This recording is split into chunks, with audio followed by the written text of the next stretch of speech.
Alors, je vais vous donner le thème de notre enquête d'aujourd'hui. Thème un petit peu provocateur. Google connaît-il toute notre vie?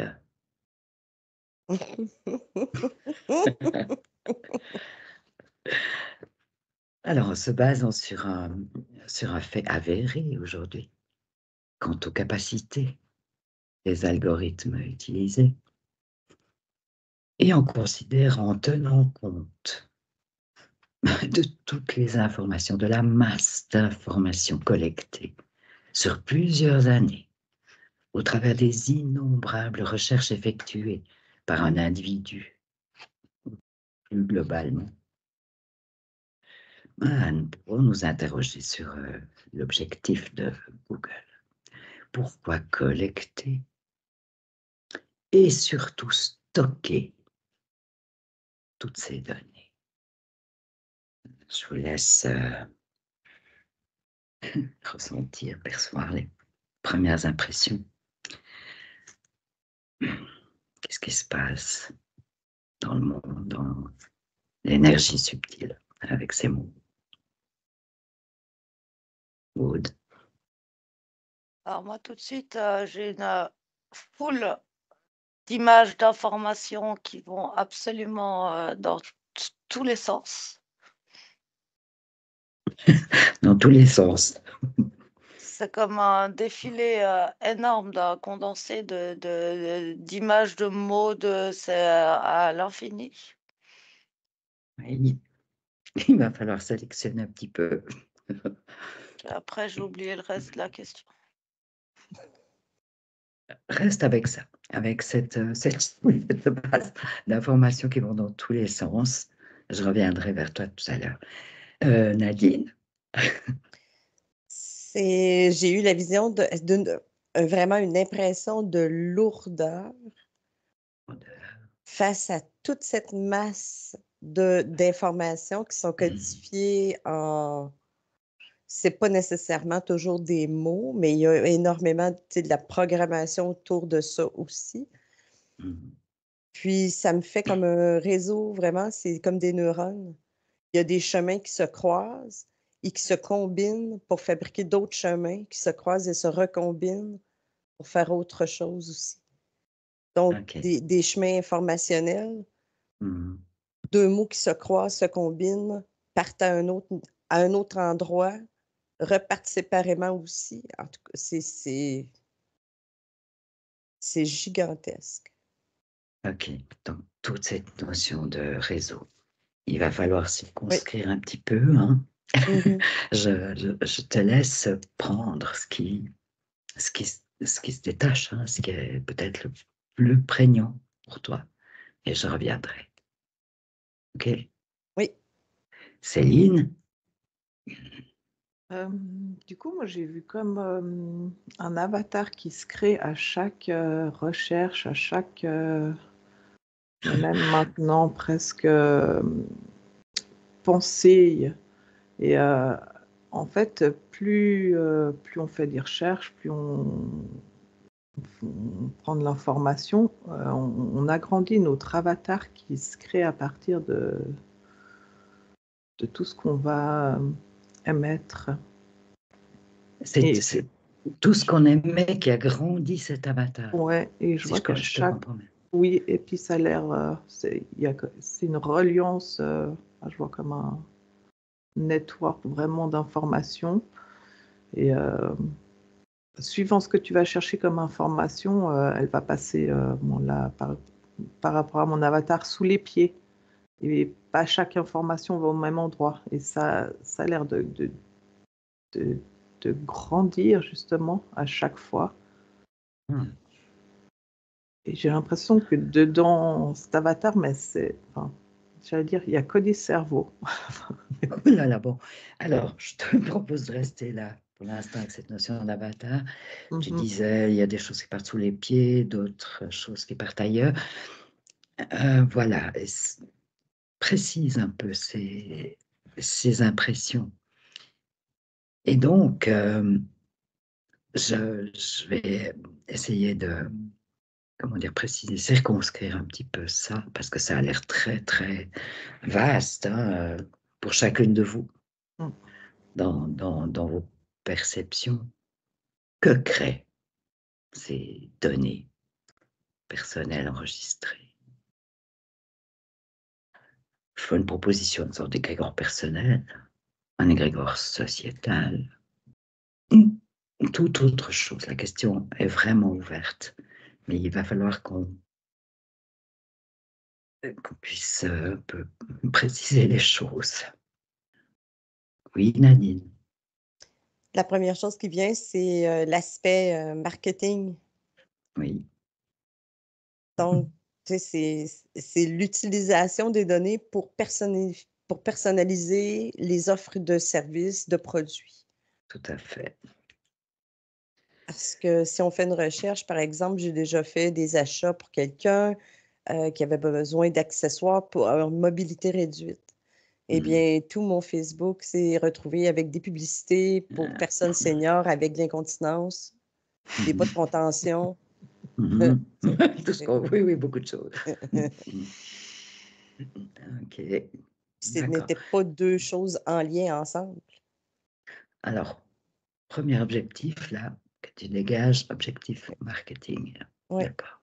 Ça facilite énormément la prise d'informations pour, c'est ça, cette mise en marché de produits. Tout à fait. Et là, en commandant pour quelqu'un d'autre, tu brouilles. ou alors tu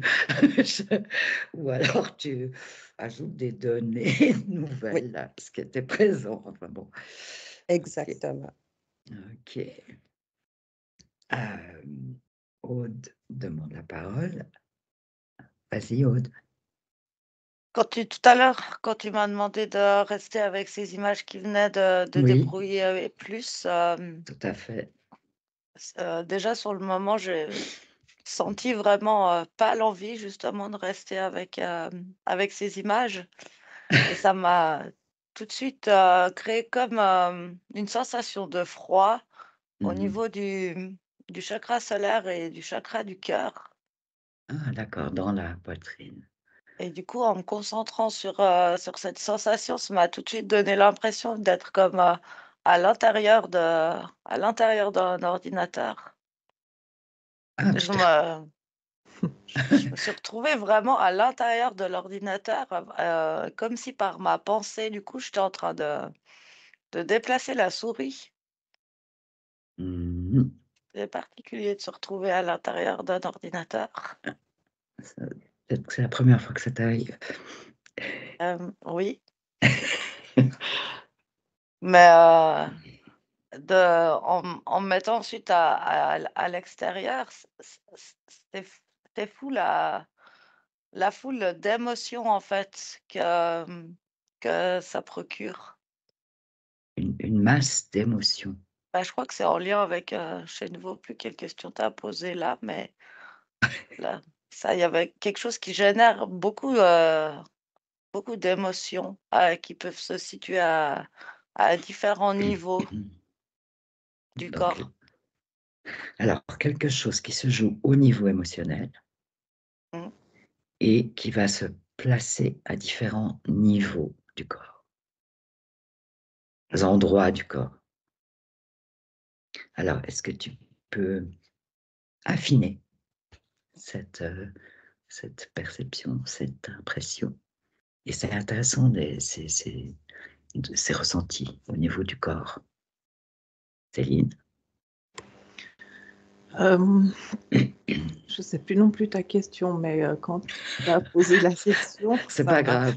Ça m'a montré une image de... donc du coup, mon avatar, là, il était pris dans son propre égrégore, mais... Attends, est-ce que tu peux préciser ça? Toutes ces recherches, toutes ces formes de pensée, ça a créé son propre égrégore. Voilà. Mais ça m'a montré comme quand on était petit, qu'on apprenait les maths à former des groupes, par exemple de 10. On devait entourer des groupes de 10 là. Et là, ça montre vraiment Théorie des ensembles. Voilà, théorie des ensembles, voilà, merci. Joli. Et du coup, tu crées ton propre égrégore avec toute ta toile network. En plus, ça, je la vois vraiment comme ça, qui t'englobe, toi. Mais suivant tes recherches, suivant et tout, tu vas faire partie d'un ensemble. Et puis, ça crée vraiment des ensembles d'avatars qui sont quand même unis les uns aux autres. Enfin, ça crée vraiment une sorte de toile d'araignée, et je vois des regroupements de pensées, de recherche, d'informations, et ça crée comme si ces personnes-là, elles sont engluées là, et on est tous, du coup, on a tous créé notre forme d'égrégore, et en plus, un énorme qui se crée autour du tout. Ben oui, quand j'ai posé la question, je parlais d'éventuels égrégores personnels, voire sociétal. Donc là, tu vas un peu là aussi. Tu as utilisé le terme englué. Ouais, parce que de toute façon, je nous perçois comme une sorte de toile d'araignée, et justement, quand je dézoome, ça me fait rire parce que je vois vraiment la toile d'araignée que tu peux trouver dans ta maison avec les moustiques qui sont coincés, puis tu sais que c'est la prochaine victime. Je le ressens vraiment comme ça, tu vois, là. Ouais, dans ce sens-là, le mot englué. Parce qu'une toile d'araignée, ça pourrait permettre de circuler très facilement, très vite, pour créer un réseau intéressant.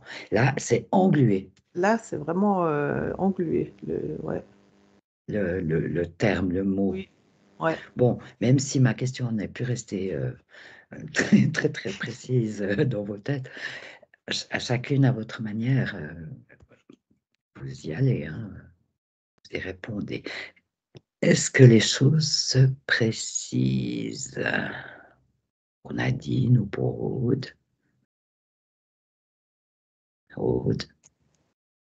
Moi, j'ai vraiment cette notion de cristallisation de l'information. Cristallisation. Mais ça correspond pas à du cristal, ce qu'il y a autour. Ça correspond à quoi alors? C'est pas, ce serait plus Allez, comme, la forme, la texture, le tout. ça serait plus comme du calcaire en fait. Tu vois, quelque chose qui s'épaissit avec le temps. Enfin, comme. Et qui finit par bloquer toutes les installations. Mais en plus, ce que je vois, c'est que ça vient. Chaque cristallisation, elle va se déposer comme dans certaines cellules du corps physique, mais aussi en tout cas dans le corps mental, voire dans le corps émotionnel.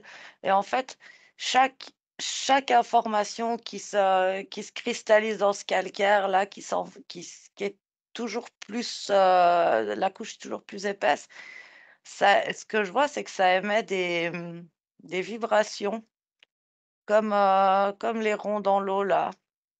Des ondes, ouais. Chacune émet comme une forme de vibration, puis qui du coup va sur un champ plus loin du corps. C'est comme si toutes ces petites vibrations se réunissent en une plus grande, qui elles-mêmes repartent en vibration et se réunissent en une plus grande. Je vois pas de fin à ce processus. Voilà, on va à l'infini, comme ça. Alors, tout à l'heure, toi, tu parlais d'émotions, même des émotions, et puis des sensations que tu pouvais ressentir dans le corps. Qu'est-ce qui en est de ça? En fait, c'est de ça que je te parle parce que c'est pas l'information. J'aurais fait une recherche sur Google. Très bien. C'est l'émotion, c'est ce que le corps reçoit. Voilà, donc tout ce que tu viens de dire précise ça, exactement. Avec cette idée comment tu as dit, cristallisation, ce serait plutôt une calcification si on pense à du calcaire. Et tout ce que tu viens de décrire. Ok. Nadine, tu veux exprimer quelque chose là? J'ai tellement eu d'informations. OK, on y va. C'est comme si j'avais quelque chose d'artificiel en avant de moi qui me dit « Je te comprends. Je t'écoute, je te comprends. Je te redonne ce dont tu as besoin. » Il y a cet aspect-là global qui n'est pas juste localisé aux individus, où c'est vraiment l'aspect de la planète, la société. C'est vaste, hein? Oui, c'est très, très vaste. Je te redonne, je prends soin de toi, d'une certaine manière. C'est ça. Il y a aussi l'aspect scientifique qui veut faire comme Pinocchio, animer un être inanimé. Oui. Donc, l'animer avec le plus d'informations possible pour qu'elle puisse... Il y a une interaction humaine, mais il n'arrive pas à créer de l'émotion. Parce que l'émotion n'est pas mentale. L'informatique, c'est mental. Les données sont mentales. Les algorithmes, c'est mental, c'est du calcul. Tandis que l'émotion n'est pas calculée.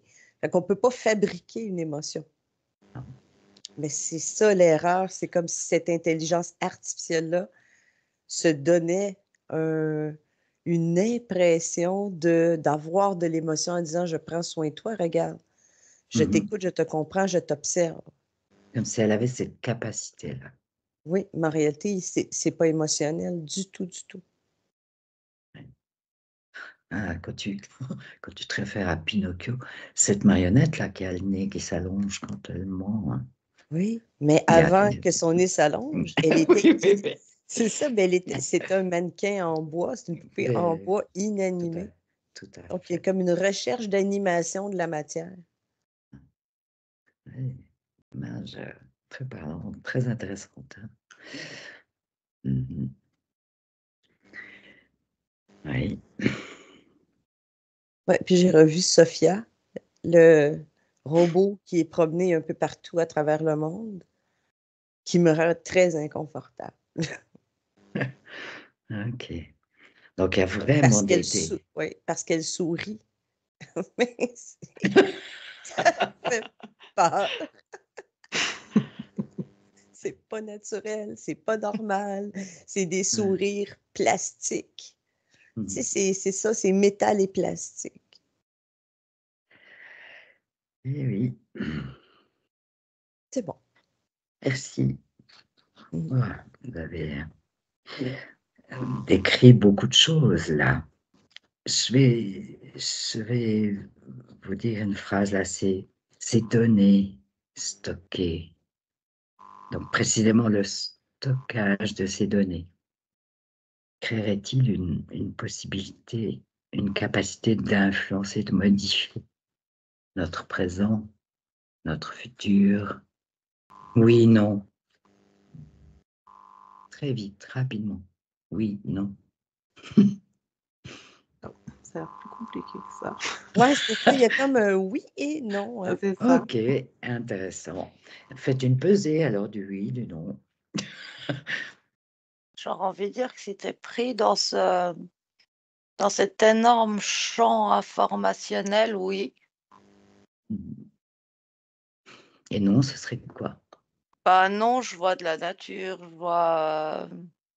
je vois des gens qui sont complètement déconnectés. Et du coup, moi, quand tu as dit ça, la première chose que j'ai vue, c'est quelqu'un qui fait des sauts entre différentes lignes, comme une instabilité de ligne. Peut préciser. Bah, quand tu as posé cette question, oui, non, moi, la première chose que j'ai vue, c'est vraiment comme plusieurs lignes dans l'espace avec quelqu'un qui se promène sur une, puis qui tout d'un coup, pouf, part à gauche, et puis pouf, revient au milieu, puis pouf, part à droite, et puis avance un bout tout droit, puis avec la sensation que c'était presque involontaire, je sais pas comment dire, Ok. comme un Bon. réflexe. Comment dire? Le oui nous interpelle sur nos possibilités d'évolution, hein, peut nous interpeller sur libre arbitre, notre souveraineté. Je vous invite à chercher une personne adulte qui se rend très souvent, quotidiennement, sur le moteur de recherche pour tout, hein, même pour chercher l'orthographe d'un mot. Chercher une conscience, chercher quelqu'un qui est extrêmement investi dans Google. Je fais un petit décompte. 1, 2, 3. Qu'est-ce que vous percevez? Qu'est-ce que vous voyez, Nadine, par rapport à cette personne? J'ai une personne masculine qui est devant l'ordinateur, qui a 3 écrans. Et oui, je le vois faire des recherches, mais je vois aussi l'information, c'est les yeux.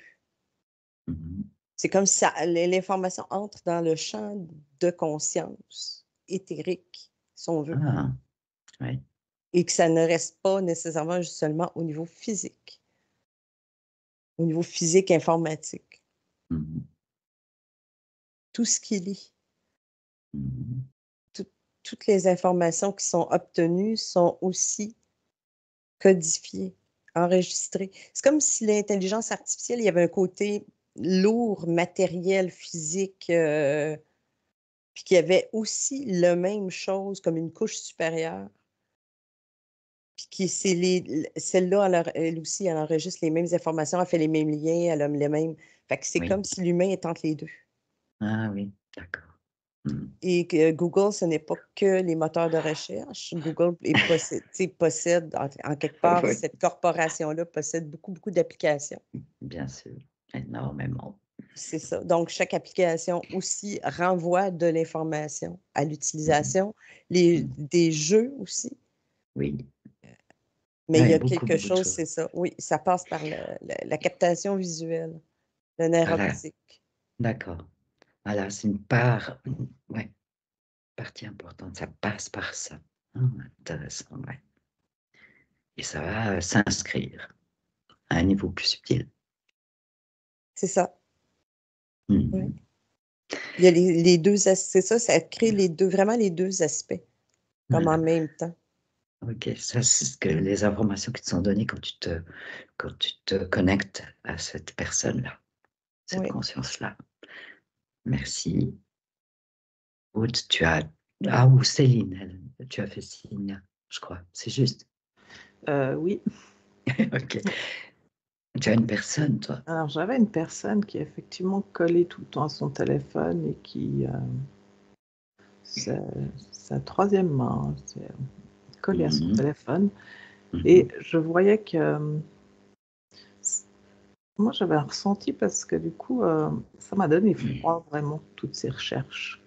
Et ça m'a recollé l'image du début de l'avatar où à chaque recherche, c'est comme si... c'est pas le bon terme, mais il se fait puiser un peu. Il se fait puiser d'énergie, en fait. Il y a comme un prendre alors. Ouais. C'est pour ça que j'avais cette notion, moi, de froid. Oui. J'ai un côté comme une aspiration. Oui. Et puis, mon monsieur, il est très livide, très blanc, très zombie, là. Enfin, tu vois. Et j'ai l'impression que du coup, il est limite presque plus dans son corps, enfin, mais tout dans son avatar. Ah ouais, comme tu sens une sorte de passage dans cet avatar que tu décrivais très bien au début.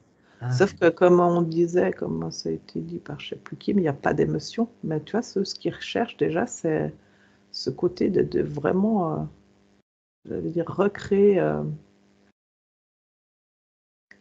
toi là en avatar. Mais quelle est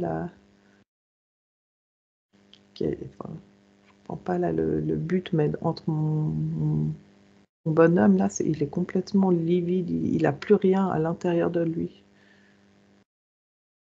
Et effectivement, moi, j'ai cette notion assez violente de se faire puiser de son énergie.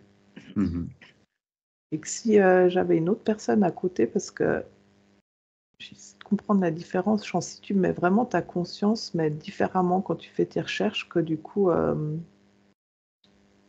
j'allais dire, je donne pas mon consentement à ma recherche. Enfin, il y avait un côté de, genre, je reste souverain. Enfin, je sais pas comment dire. Céline, je te propose, on va revenir à cette question. Je te propose de garder un peu ça pour, on va y revenir, promis.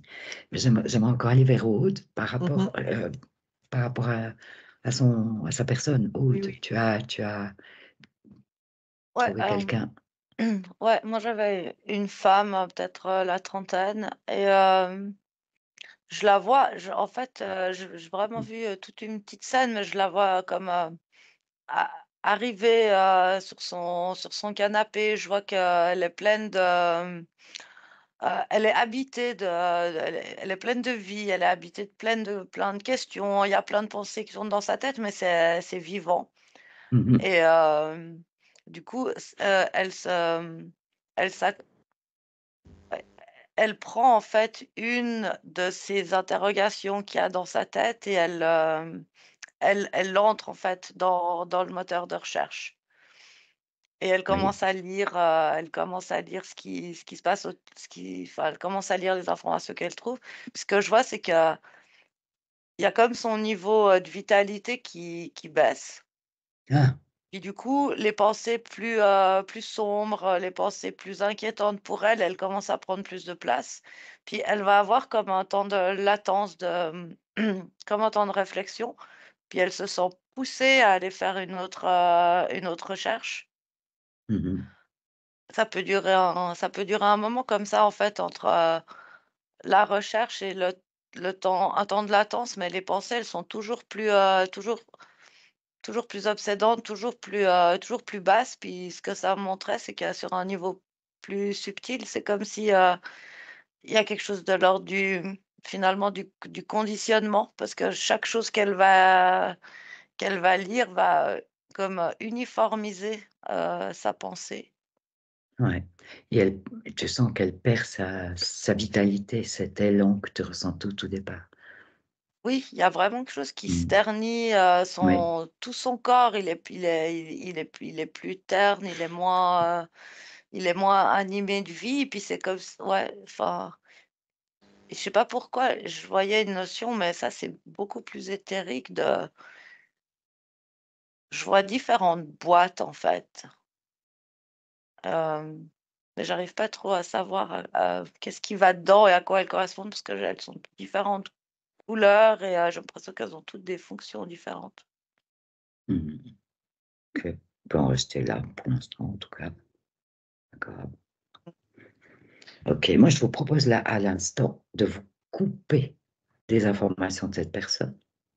Vous revenez à un écran neutre et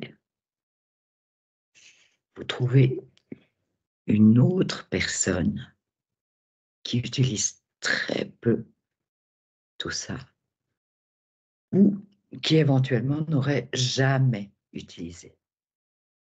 1, 2, 3. Dès que vous avez trouvé une personne comme ça, parce qu'il en existe certainement encore sur notre terre, vous me faites signe. Oui, Nadine. Ben, j'ai un petit monsieur en pagne. Oui. C'est tout ce qui reste tu sais, que j'ai jamais vu de moteur de recherche, de téléphone, d'Internet, de quoi que ce soit. C'est comme quelqu'un qui vit dans une, ben, je dirais jungle. Ah oui. Oui, oui, il y a un pagne, il y a comme un petit tissu entre les jambes, il est cuit au soleil, il manque des dents. Je sais pas. C'est Oui, la c'est terre, une elle est vraiment à l'extrême de ton c'est comme si ça personnage. m'a amené sur le côté très tribal, très, tu sais, qui vit avec c'est ça, comme la nature. La différence avec nous, ce que je vois, c'est que le côté mental qui pour nous, parfois, tu sais, c'est on aime l'information, lui, il l'a pas. Il n'a pas. Non. Il est je peux même pas dire que les 2 côtés du cerveau sont équilibrés, sont Son côté intuitif, le côté droit, est beaucoup plus développé. Ah oui, d'accord. Il y a pas de calcul, pas de lecture, pas d'écriture. Ouais, mais certes, il est quand même il est intelligent, ton personnage-là. Oui, oui, c'est pas Oui, un handicapé intellectuel, mais c'est qu'il n'a pas appris. Fait qu'on lui a pas rien enseigné, on l'a rien mis dedans, tu sais, ouais, qui ouais. au niveau du mental. Fait qu'il y a pas d'écriture, pas de lecture, pas de Rien de tout ça. non. OK. Ouais, là, tu es vraiment allé tu as trouvé la personne extrême, c'est super. OK. Qui avez-vous trouvé au Douce-Céline comme personne? Un autre? Moi, j'ai un vieux monsieur Oui. et ce que je comprends de lui, c'est que toute cette, technologie, lui, ça l'intéresse pas. Mais il est vraiment vieux, il doit avoir dans les 90 ans, quoi. OK. Mais toute cette technologie, ça l'intéresse pas. Puis ce que je vois, c'est que Il sait que euh, ça existe quand même. il sait que ça existe. D'accord, c'est la différence avec le personnage de Nandi. Oui. Il sait que ça existe. Il voit certaines personnes l'utiliser. Mais lui, ça l'intéresse pas. Mais lui, il aurait pu plus jeune, mais ça l'a jamais vraiment, ça a jamais pris en fait sur lui. Par contre, Mmh. je vois énormément de livres autour Ah, de lui. OK. Bah, pour lui, le savoir, c'est les livres. Il y a vraiment aucune connexion en fait avec l'informatique, tout ça. Est-ce que tu vois des traces au niveau subtil de son monde de livres? Ouais, parce que il y a vraiment tout un monde en fait d'imaginaire autour de lui, mais qui lui appartient. C'est ce Ah, qu'il a, lui décidé de mettre à l'intérieur de lui, ce dont il a décidé de se nourrir. ça lui est vraiment propre. Ce sont Ça ses lui créations. Oui, C'est parce vrai. que, il m'explique que dans la lecture, en fait, il prend que ce qui lui parle, il prend que ce qui résonne avec lui. Puis s'il lit des choses qui lui parlent pas, il oublie. Du coup, il Mmh. s'est nourri, rempli, de ce qui résonne pour lui. D'accord. Il y a vraiment quelque chose de lumineux, autour de lui, mais il y a pas de boîte ou de ramification ou c'est juste sa lumière, quoi. Ah ouais, il y a un contraste par rapport à ta vision de l'autre personne. Ah Ouais, complètement. Mais même complètement. l'univers autour de lui, tu vois? Là, j'ai la sensation, c'est comme si, vraiment, tu sais, le bon fauteuil en cuir, le bon gros tapis, la bibliothèque, tu vois la fenêtre avec la vue derrière, tandis que l'autre personne, je voyais vraiment, un univers plutôt, bleuté, électrique, en au niveau éthérique, tu vois? Quelque chose de assez électrique, plein de circuits, plus dans une couleur une lumière, une couleur, environnante très synthétique. Mmh. D'accord. Bah, je te remercie, Céline. Ton personnage, Moi, ta personne. j'ai une personne, une femme, elle est très vieille aussi, elle doit avoir les 90, 100 ans. Elle est dans une petite maison bien paumée, bien paumée. Et puis en fait, je vois qu'elle, c'est vraiment connexion. En fait, elle n'a jamais eu, même d'appareil, elle n'a pas de télévision. Elle écoute un peu, genre la radio si elle capte, enfin, ça dépend, mais je vois Mmh. qu'il y a une grande connexion du coup. Elle a beaucoup de bocaux, elle a un grand jardin. Euh, Mmh. c'est très aligné avec la terre. Puis je la vois même pas vieille dans ses traits. C'est ça qui est drôle aussi. Tu sais qu'elle est âgée, tu sens qu'elle est âgée, Ouais, mais tu ne le vois pas vraiment. non, non. Mmh. Et Mmh. elle est effectivement très lumineuse, avec côté très, j'allais dire maternant, mais dans le sens cocon, tu as envie tu as envie de lui faire des câlins, cette petite dame qui a l'air d'avoir tout savoir sans avoir rien appris. Enfin, Ok, d'accord. Ouais. Mais dis donc, quel contraste entre vos personnages là, hein, pour toutes les trois. Pour toutes les trois. D'accord. Bon, je vais là poser un postulat.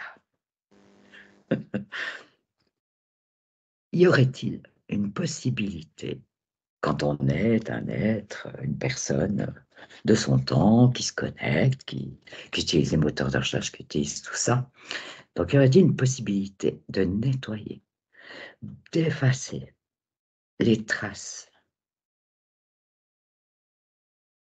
de cette collecte et de ce stockage de données, de faire quelque chose au niveau subtil? C'est un postulat.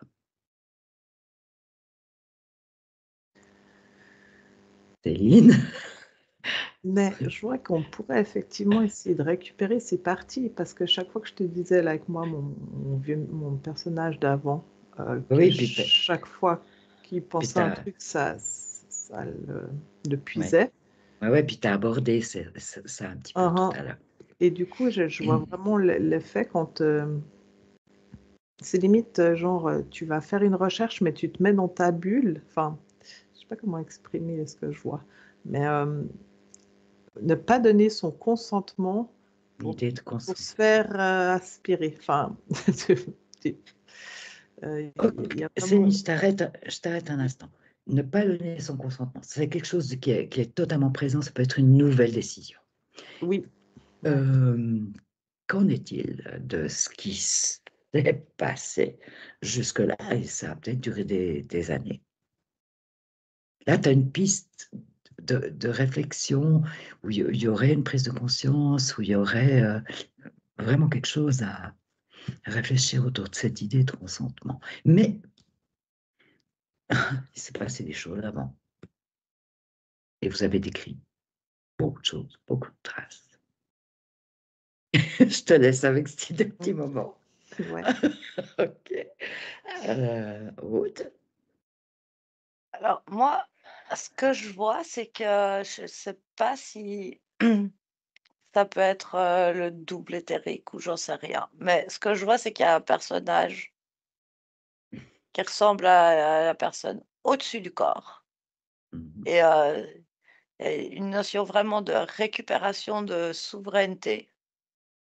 Et je vois en fait ce personnage éthérique, mais qui est vraiment relié au corps, comme taper une fois du pied gauche, taper une fois du pied droit, c'est quelque chose de, tu sais, comme on ferait comment ça s'appelle?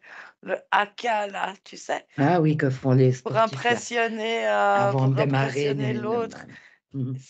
C'est comme un postulat, un positionnement comme ça, j'ancre un pied, j'ancre l'autre pied.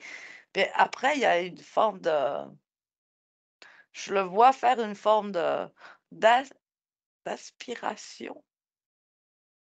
C'est comme si il reprend tout, il réaspire l'énergie de ces données, mais ça se fait par la volonté, par la décision de souveraineté.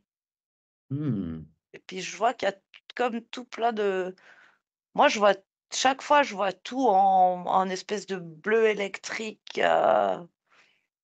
Et puis ça, même ce double là, du coup, je le vois bleu électrique comme pour se positionner dans l'énergie Dans les de mêmes fréquences. ouais, exactement. Sauf il les aspire. Il les aspire, oui. Et qu'est-ce qu'il fait quand il a fini d'inspirer? Attends, j'en suis pas là. Vas-y.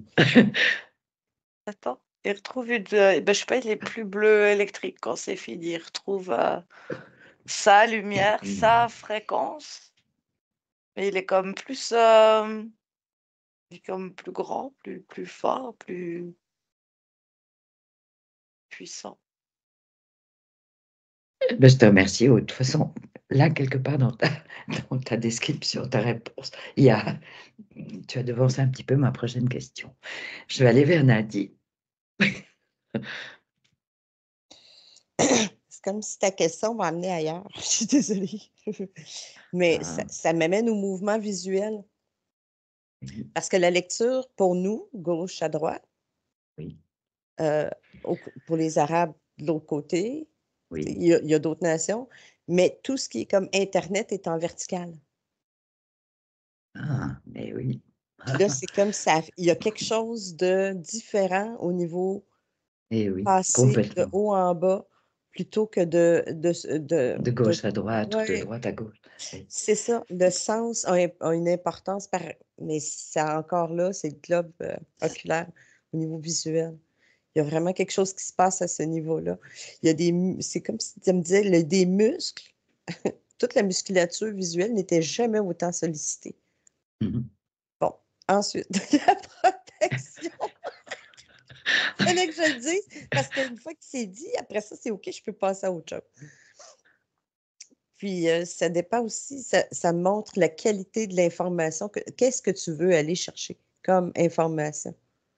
Information qui vraiment va être utile par rapport à des plantes, le corps, des trucs qui sont comme plus pratico-pratiques, ou Oui. si tu ne fais qu'avaler. Ah oui, d'accord. Il y a une différence entre vraiment comme juste l'absorber, un peu comme les réseaux sociaux. On avale de l'information qui, au final, ben, c'est pas nécessairement comme ça n'a pas changé ta vie, là, de savoir que quelqu'un est allé souper au restaurant. Ça ne correspond pas du tout à un besoin profond pour ta vie, oui. Non, c'est ça. Il y a quelque chose de ça aussi. Il y a on peut emmagasiner, mais on emmagasine le positif et le négatif. Ouais.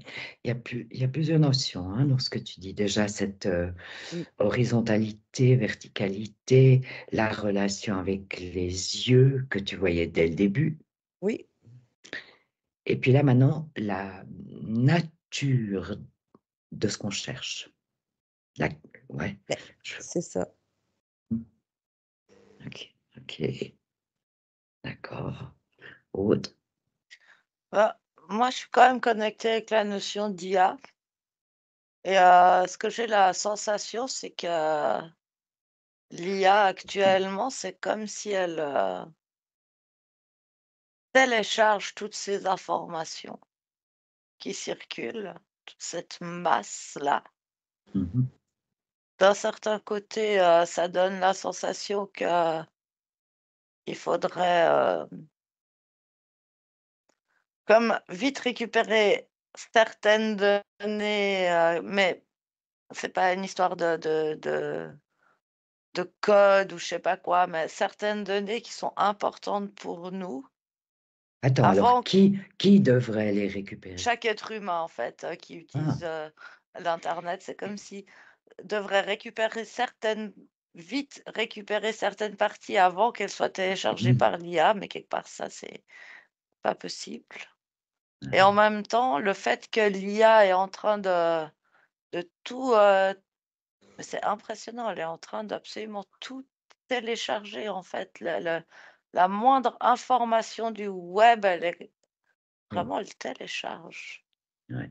Et quelque part, du coup, ça donne un point central, c'est comme si, du coup, ça crée un espace plus centralisé.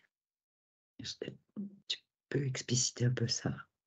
Bah, j'ai l'impression que, moi, ce que je vois, c'est comme des flux d'informations qui circulent vraiment, comme dans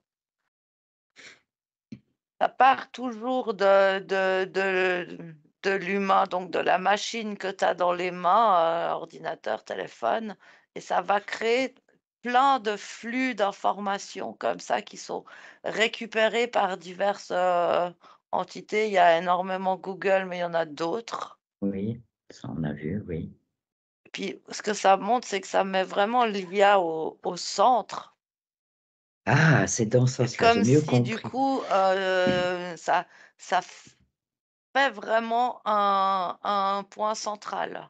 D'accord, c'est où ça. l'information de tout le monde va finir par être condensée en ce point central. Mhm.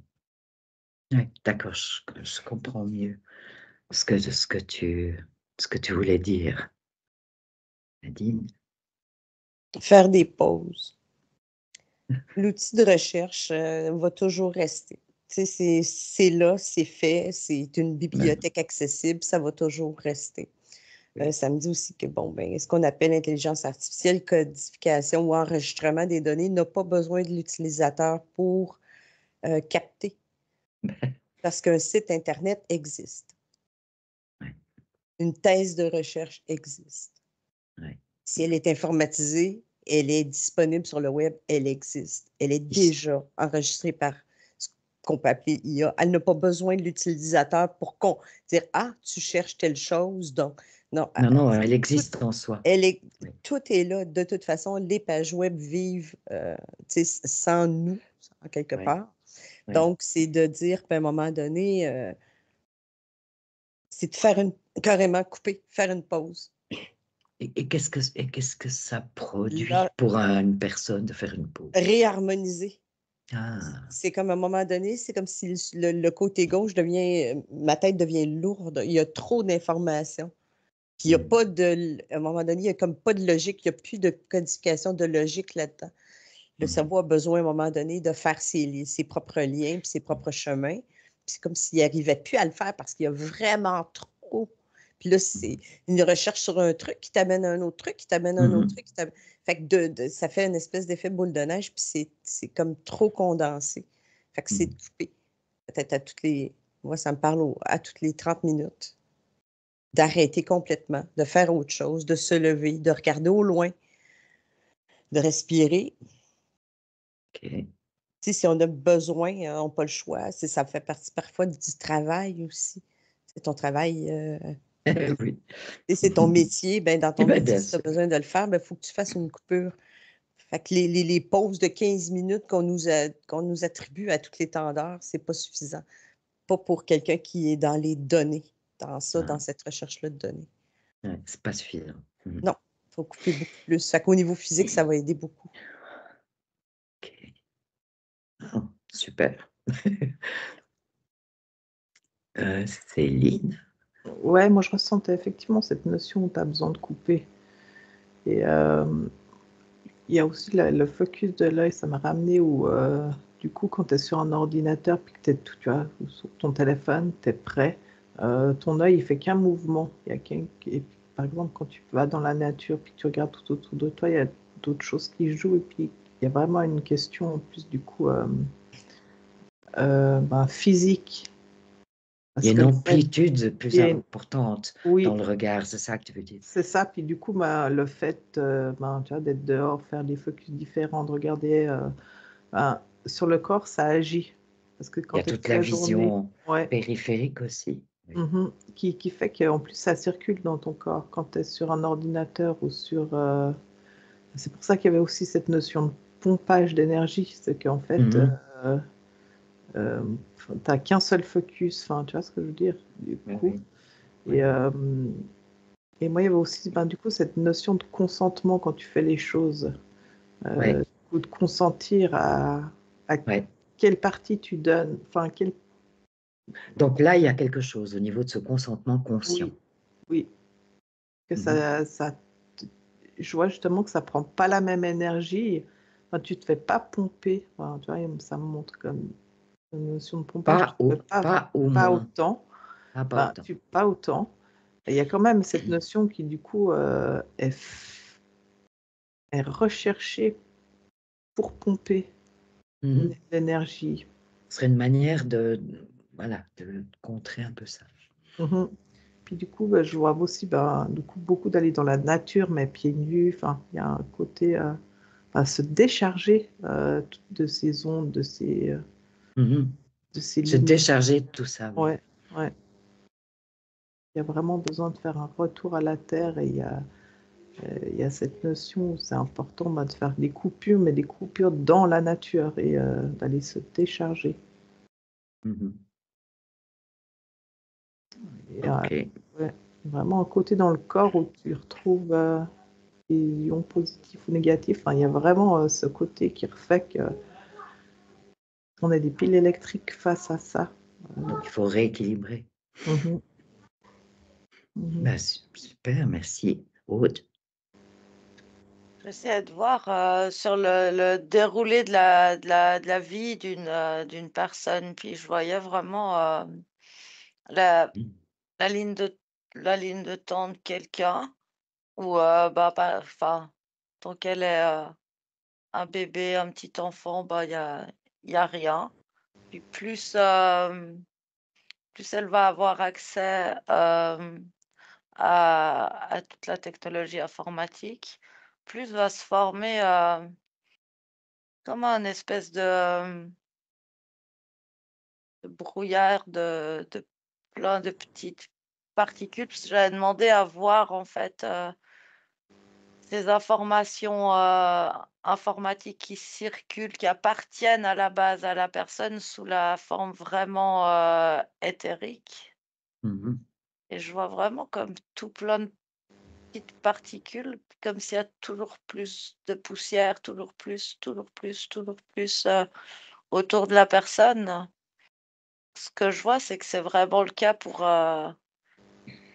quasiment tout le monde. C'est-à-dire que chaque jour, on augmente un petit peu la quantité de données informatiques qu'on utilise et donc chaque jour, on épaissit un petit peu ce brouillard. Ouais. Mais en même temps, j'ai l'impression que donc concentrer vraiment sur cette ligne de temps, sur ce brouillard qui sont les données informatiques, plus, plus la personne elle ouvre ses centres énergétiques, plus elle rayonne, plus le taux vibratoire il augmente, plus finalement ce brouillard, non seulement il s'éloigne de la proximité du corps, mais Ouais. aussi plus il devient fin. Et là, je vois que ce serait justement un moment qui résonne avec ce que Céline disait, où tu vas prendre conscience en fait de ce qu'il peut y avoir autour de toi et ne plus donner ton consentement. Parce qu'effectivement, après, je vois que si la personne, elle elle consomme une certaine forme d'information, mais avec, une forme de rigueur à l'intérieur, avec, la conscience, la connaissance de ce que c'est que, bah, ce champ, il se reforme plus de la même manière. Mhm. Ouais. Mais le truc, c'est qu'il se connecte, ce brouillard qui se forme autour de nous, il se connecte aussi avec le brouillard de tout un chacun. Ça forme un espèce de gros nuage, Comme gros égrégore collectif. mmh, C'est ça? Quelque chose mmh. qui ressemble à ça. Bien, mesdames. Ben, je vous remercie. Je pense qu'on va en rester là pour aujourd'hui.